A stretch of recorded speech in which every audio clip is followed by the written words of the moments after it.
सौरभ भारद्वाज जी के यहाँ ईडी की रेड क्यों पड़ी, इसको समझने के लिए हमें देखना पड़ेगा कि कल से पूरे देश में प्रधानमंत्री नरेंद्र मोदी जी की डिग्री पर चर्चा हो रही है। क्या चर्चा हो रही है कि एक आरटीआई एक्टिविस्ट ने सीआईसी का ऑर्डर निकलवाया कि दिल्ली यूनिवर्सिटी को मोदी जी की डिग्री दिखानी पड़ेगी, और यूनिवर्सिटी ने क्या किया, उन्होंने डिग्री दिखाई नहीं, उसके बजाय वो हाई कोर्ट में चले गए सीआईसी के ऑर्डर के खिलाफ। तो पूरा देश ये जानना चाहता है कि ये कैसी यूनिवर्सिटी है जिसको इस बात पर गर्व नहीं है कि देश के प्रधानमंत्री, और भारतीय जनता पार्टी तो कहती है कि दुनिया के सबसे बड़े नेता, दुनिया के सबसे यशस्वी प्रधानमंत्री, तो ऐसा कैसे है कि उनकी यूनिवर्सिटी को इस बात पर गर्व नहीं है कि मोदी जी दिल्ली यूनिवर्सिटी से पढ़े हैं। मुझे तो लगता है कि दुनिया में कोई भी ऐसी यूनिवर्सिटी नहीं होगी जिसको गर्व नहीं होगा कि उस देश के प्रधानमंत्री हमारे यहाँ से पढ़े हैं।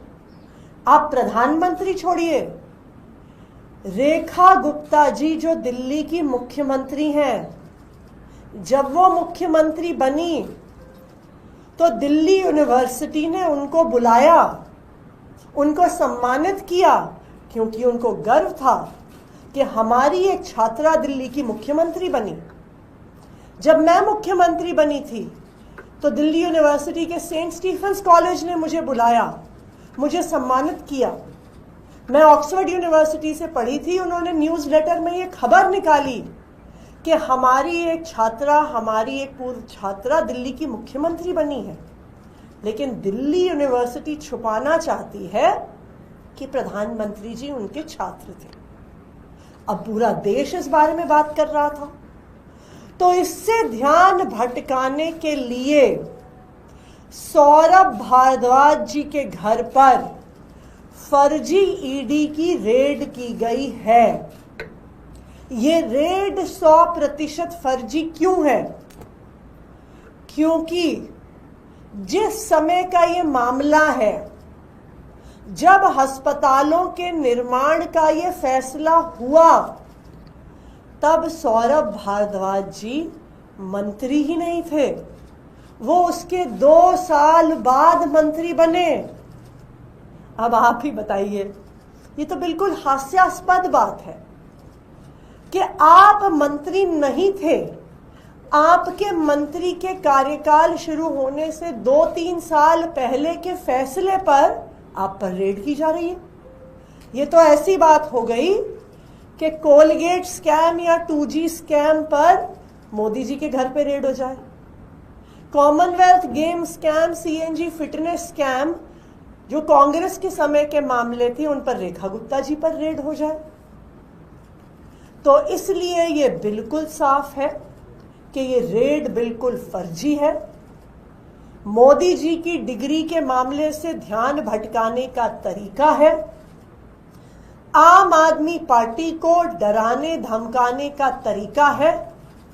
लेकिन मैं प्रधानमंत्री नरेंद्र मोदी जी को और पूरी भारतीय जनता पार्टी को ये बता दूं कि आम आदमी पार्टी ने आज तक ना 1 रुपए का भ्रष्टाचार किया है, ना 1 रुपए का भ्रष्टाचार करेंगे।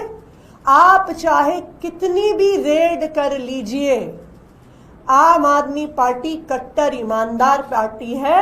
भ्रष्टाचार का 1 रुपया भी हमारे किसी नेता से आपको नहीं मिला है और नहीं मिलेगा। हम आपकी रेड से, हम आपकी धमकियों से डरने वाले नहीं हैं।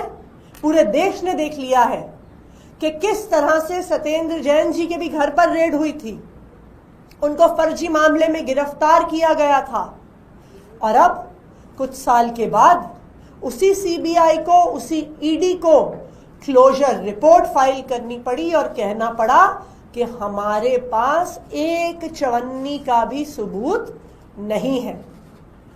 ईडी की हर साजिश, भारतीय जनता पार्टी की हर साजिश आज तक नाकाम हुई है और आगे भी नाकाम होगी। Thank you. मैम, आप इसे फर्जी रेट बता रहे हैं, लेकिन भ्रष्टाचार पर वार बता रहे हैं। बीजेपी के नेता लगातार उनकी बाइट आ रही है, वो कह रहे हैं कि भ्रष्टाचार पर एक बड़ा वार। तो क्या अगर अब ईडी जो मंत्री नहीं था उन पर रेड करेगी तो क्या प्रधानमंत्री जी पर कोलगेट स्कैम में रेड होगा? उनके कार्यकाल से पहले के घोटाले में क्या प्रधानमंत्री नरेंद्र मोदी जी पर 2G घोटाले में रेड होगी? क्या दिल्ली की मुख्यमंत्री रेखा गुप्ता जी पर CWG गेम स्कैम में रेड होगी? क्या रेखा गुप्ता जी पर CNG फिटनेस स्कैम में रेड होगी? देखिए, ये बिल्कुल हास्यास्पद बात है। सौरभ भारद्वाज तो मंत्री ही नहीं थे जब ये फैसला अस्पताल निर्माण का हुआ है। तो ये सिर्फ और सिर्फ ध्यान भटकाने की साजिश है।